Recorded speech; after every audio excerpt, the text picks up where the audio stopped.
किनी येथे ट्रकला पाठीमागून टँकरची जोरदार धडक. पुणे बंगलोर महामार्गावरील किनी येथे ट्रक चालकाने अचानक ब्रेक लावल्याने पाठीमागून आलेल्या दूध टँकरने धडक दिल्याने टँकर चालक गंभीर जखमी झाला, तर टँकरच्या पुढील बाजूचा चक्काचूर झाला. ट्रक क्रमांक TN66R8047 पुण्याच्या दिशेने चालला होता. किनी येथे आला असता चालकाने अचानक ब्रेक मारल्याने पाठीमागून येणाऱ्या दूध टँकर क्रमांक MH04KU6023 ने जोरदार धडक दिल्याने टँकर चालक गंभीर जखमी झाला.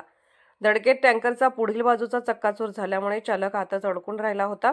अपघातस्थळी जमा झालेल्या लोकांनी चालकाला बाहेर काढून खासगी दवाखान्यात उपचारासाठी दाखल केले. अपघातानंतर महामार्गावर वाहतूक कोंडी झाली होती व वाहनांच्या लांब रांगा लागल्या होत्या.